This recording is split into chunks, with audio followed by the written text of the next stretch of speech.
नमस्कार दोस्तों, स्वागत है आपका अपने YouTube channel trail blazer the study point में। आज बिरसा मुंडा की 120वीं पुण्यतिथि है। आज ही के दिन 9 जून सन 1900 में बिरसा मुंडा की जेल में मृत्यु हुई थी। आइए देखते हैं इनके बारे में कुछ विशेष जानकारियाँ। इनके बारे में बात करने से पूर्व आप लोगों से विशेष निवेदन है कि आप लोग इस वीडियो को ज़्यादा से ज़्यादा लोगों को शेयर करें। साथ ही जिन लोगों ने अब तक सब्सक्राइब नहीं किया, लोग सब्सक्राइब भी कर लें। साथ ही बेल आइकन को ज़रूर क्लिक कर दें, जिससे आने वाली वीडियोज़ की नोटिफिकेशन आपको समय पर मिलती रहे। और वीडियो अच्छा लगे तो इस पर लाइक करें और साथ ही कमेंट बॉक्स में अपने कमेंट और फीडबैक देने की कोशिश ज़रूर करें। चलिए शुरू करते हैं। ये जो लेख है ये एक कहानीनुमा लेख है, लेकिन इसमें बहुत कुछ सीखने को मिलेगा। एक ऑडियो आर्टिकल की तरह है, तो इसे ध्यान से सुनिएगा। किसी महापुरुष के कार्यों, अवदानों एवं जीवन का मूल्यांकन इस बात से होता है कि उन्होंने राष्ट्रीय एवं सामाजिक समस्याओं का समाधान किस सीमा तक किया, कितने कठोर संघर्षों से लोहा लिया। बिरसा मुंडा भी ऐसे ही एक युगांतरकारी शख्सियत थे, जिन्होंने आदिवासी जनजीवन के मसीहा के रूप में केवल 25 सालों में बिहार, झारखंड, ओडिशा में जननायक की पहचान बनाई। आज भी आदिवासी जनता बिरसा मुंडा को भगवान की तरह याद करती है। ये चीज़ें ध्यान रखिएगा। अंग्रेज़ों के खिलाफ आज़ादी की लड़ाई में उन्होंने अहम भूमिका निभाई थी। उन्होंने आदिवासी जनजीवन, अस्मिता एवं अस्तित्व को बचाने के लिए लंबा एवं कड़ा संघर्ष किया। वह महान धर्मनायक थे जो प्रभावी समाज सुधारक थे। वह राष्ट्रनायक थे जो जन जन की आस्था के केंद्र में भी थे। सामाजिक न्याय, आदिवासी संस्कृति एवं राष्ट्रीय आंदोलन उनके अनूठे एवं विलक्षण योगदान के लिए न केवल आदिवासी जनजीवन बल्कि संपूर्ण मानव जाति सदा उनका ऋणी रहेगा। 1766 के पहाड़िया विद्रोह से लेकर 1857 के गदर के बाद भी आदिवासी संघर्षरत रहे। सन 1895 से 1900 तक बिरसा मुंडा का महाविद्रोह उलगुलान चला। इम्पॉर्टेंट है, 1885 से लेकर 1900 तक बिरसा मुंडा का महाविद्रोह उलगुलान चला। आदिवासियों को लगातार जल, जंगल, जमीन और उनके प्राकृतिक संसाधनों से बेदखल किया जाता रहा और वे इसके खिलाफ आवाज़ उठाते रहे। 1895 में बिरसा ने अंग्रेज़ों की लागू की गई जमींदारी प्रथा और राजस्व व्यवस्था के खिलाफ लड़ाई के साथ साथ जंगल, जमीन की लड़ाई छेड़ी थी।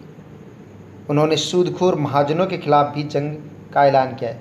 ये महाजन जिन्हें वे दिकू कहते थे, इंपॉर्टेंट है, कई बार पूछा गया है।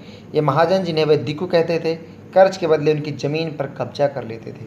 ये मात्र विद्रोह नहीं था, बल्कि ये आदिवासी अस्मिता, स्वायत्तता और संस्कृति को बचाने के लिए एक महासंग्राम था। हालात तो आज भी बदले नहीं। आज भी आदिवासी गांव से खदेड़े जा रहे हैं। दिकू अब भी हैं। जंगलों के संसाधन तब भी असली दावेदारों के नहीं थे और ना ही अब हैं। आज़ादी के 7 दशकों के बाद भी आदिवासियों की समस्याएं नहीं बल्कि वही खत्म होते जा रहे हैं। सब कुछ वही है जो नहीं है तो आदिवासियों के भगवान बिरसा मुंडा। आइए इनके बारे में कुछ जान लेते हैं, बिरसा मुंडा के बारे में, जहाँ से क्वेश्चंस आपके ज़्यादा बनते हैं। बिरसा मुंडा का जन्म 15 नवंबर 1875 को रांची जिले के उलिहतू गांव में हुआ था। मुंडा रीति रिवाज के अनुसार उनका नाम बृहस्पतिवार के हिसाब से बिरसा रखा गया। उनका परिवार रोजगार की तलाश में उनके जन्म के बाद उलिहतू से कुरमब्दा आकर बस गया, जहाँ वो खेतों में काम करके अपना जीवन चलाते थे। उनके पिता, चाचा, ताऊ सभी ने ईसाई धर्म स्वीकार कर लिया था। बिरसा के पिता सुगना मुंडा जर्मन धर्म प्रचारकों के सहयोगी थे। बिरसा का बचपन अपने घर में, ननिहाल में और मौसी की ससुराल में बकरियों को चराते हुए बीता। बाद में उन्होंने कुछ दिन तक चाईबासा के जर्मन मिशनरी स्कूल में शिक्षा ग्रहण की, परंतु स्कूलों में उनकी आदिवासी संस्कृति का जो उपहास किया जाता था वो बिरसा को सहन नहीं हुआ। इस पर उन्होंने भी पादरियों का और उनके धर्म का भी मजाक उड़ाना शुरू कर दिया। फिर क्या था, ईसाई धर्म प्रचारकों ने उन्हें स्कूल से निकाल दिया। बिरसा के जीवन में एक नया मोड़ आया। उनका स्वामी आनंद पांडे से संपर्क हो गया और उन्हें हिंदू धर्म तथा महाभारत के पात्रों का परिचय मिला। यह कहा जाता है कि 1895 में कुछ ऐसी अलौकिक घटनाएं घटीं जिसके कारण लोग बिरसा को भगवान का अवतार मानने लगे। लोगों में यह विश्वास दृढ़ हो गया कि बिरसा के स्पर्श मात्र से ही रोग दूर हो जाते हैं। वर्तमान भारत में रांची और सिंहभूम के आदिवासी बिरसा मुंडा को अब बिरसा भगवान कहकर याद करते हैं। मुंडा आदिवासियों को अंग्रेजों के दमन के विरुद्ध खड़ा करके बिरसा मुंडा ने यह सम्मान अर्जित किया था। 19वीं सदी में बिरसा भारतीय स्वतंत्रता आंदोलन के इतिहास में एक मुख्य कड़ी साबित हुई। जन सामान्य का बिरसा में काफ़ी दृढ़ विश्वास हो चुका था। इससे बिरसा को अपने प्रभाव में वृद्धि करने में मदद मिली। लोग उनकी बातें सुनने के लिए बड़ी संख्या में एकत्र होने लगे। बिरसा ने पुराने अंधविश्वासों का खंडन किया। उन्होंने सबसे अधिक बल अपनी संस्कृति एवं संस्कारों पर दिया। वह समानता एवं नैतिक आचरण के हिमायती थे। लोगों को हिंसा और मादक पदार्थों से दूर रहने की सलाह दी।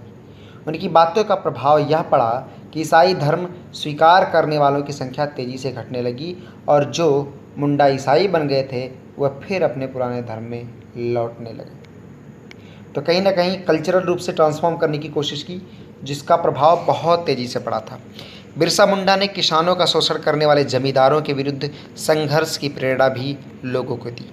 उनका संघर्ष एक ऐसी व्यवस्था से था जो किसानी समाज के मूल्यों और नैतिकताओं का विरोधी था, जो किसानी समाज को लूटकर अपने व्यापारिक और औद्योगिक पूंजी का विस्तार करना चाहता था। यह देखकर ब्रिटिश सरकार ने उन्हें लोगों की भीड़ जमा करने से रोका। बिरसा का कहना था कि मैं तो अपनी जाति को अपना धर्म सिखा रहा हूँ। इस पर पुलिस ने उन्हें गिरफ्तार करने का प्रयत्न किया, लेकिन गांव वालों ने उन्हें छुड़ा लिया। शीघ्र वे फिर गिरफ्तार करके 2 वर्ष के लिए हजारीबाग जेल में डाल दिए गए। बाद में उन्हें इस चेतावनी के साथ छोड़ दिया गया कि वे प्रचार नहीं करेंगे, परंतु बिरसा कहाँ मानने वाले थे। छूटने के बाद उन्होंने अपने अनुयायियों के 2 दल बनाए। एक दल मुंडा धर्म का प्रचार करने लगा और दूसरा राजनीतिक कार्य करने लगा। नए युवक भी भर्ती किए गए। इस पर सरकार ने फिर उनकी गिरफ्तारी का वारंट निकाला, किंतु बिरसा मुंडा पकड़ में नहीं आए। इस बार का आंदोलन बलपूर्वक सत्ता पर अधिकार के उद्देश्य को लेकर आगे बढ़ा। यूरोपीय अधिकारियों और पादरियों को हटाकर उनके स्थान पर बिरसा के नेतृत्व में नए राज्य की स्थापना का निश्चय किया गया। भारत के इतिहास में बिरसा मुंडा एक ऐसे आदिवासी नायक हैं जिन्होंने झारखंड में अपने क्रांतिकारी विचारों से 19वीं शताब्दी के उत्तरार्ध में आदिवासी समाज की दिशा बदलकर नवीन सामाजिक और राजनीतिक युग का सूत्रपात किया। अंग्रेजों द्वारा थोपे गए काले कानूनों को चुनौती देकर बर्बर ब्रिटिश साम्राज्य को सांसत में डाल दिया। बिरसा मुंडा ने महसूस किया कि आचरण के धरातल पर आदिवासी समाज अंधविश्वासों की आंधियों में तिनके सा उड़ रहा है तथा आस्था के मामले में भटका हुआ है।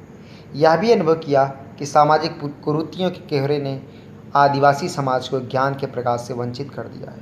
बिरसा जानते थे कि आदिवासी समाज में शिक्षा का अभाव है, गरीबी है, अंधविश्वास है, बलि प्रथा पर भरोसा है, मांस मछली पसंद करते हैं, समाज बटा है, लोगों के झांसे में आ जाते हैं। धर्म के बिंदु पर आदिवासी कभी मिशनरियों के प्रलोभन में आ जाते हैं तो कभी ढकोसलों को ही ईश्वर मान लेते हैं। इन समस्याओं के समाधान के बिना आदिवासी समाज का भला नहीं हो सकता।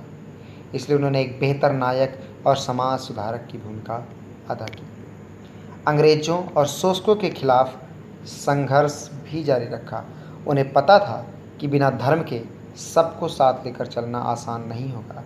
इसलिए बिरसा ने सभी धर्मों की अच्छाइयों से कुछ न कुछ निकाला और अपने अनुयायियों का उसका पालन करने के लिए प्रेरित किया। जनवरी 1900 डोमवाड़ी पहाड़ी पर एक और संघर्ष हुआ था जिसमें बहुत सी औरतें और बच्चे मारे गए थे। उस जगह बिरसा अपनी जनसभा को संबोधित कर रहे थे। बाद में बिरसा के कुछ शिष्यों की गिरफ्तारियां भी हुई। अंत में स्वयं बिरसा भी 3 फरवरी 1900 को चक्रधरपुर में गिरफ्तार कर लिए गए। ब्रिटिश हुकूमत ने इसे खतरे का संकेत समझकर बिरसा मुंडा को गिरफ्तार करके जेल में डाल दिया। वहाँ अंग्रेजों ने उन्हें धीमा जहर दिया, जिस कारण 9 जून 1900 को बिरसा की मृत्यु हो गई और वो इस दुनिया से चले गए। लेकिन लोकगीतों और जातीय साहित्य में बिरसा मुंडा आज भी जीवित हैं। आज़ादी के बाद हमने बिरसा मुंडा की शहादत को तो याद रखा, लेकिन उनके मूल्य से दूर होते गए। हमारी सत्ताएं उसी व्यवस्था की पोषक होती गईं जिनके विरुद्ध उन्होंने लड़ाई लड़ी थी। आज का क्वेश्चन नोट करिएगा कि आज के वर्तमान युग में या 21वीं सदी में बिरसा मुंडा कितने प्रासंगिक हैं। इस क्वेश्चन का आंसर देने की ज़रूर कोशिश कीजिएगा, खुद से लिखिए और इसे आपस में शेयर करिए। ज़रूरत हो तो व्हाट्सएप नंबर हमारा 7905951792 इस पर ज़रूर भेजें।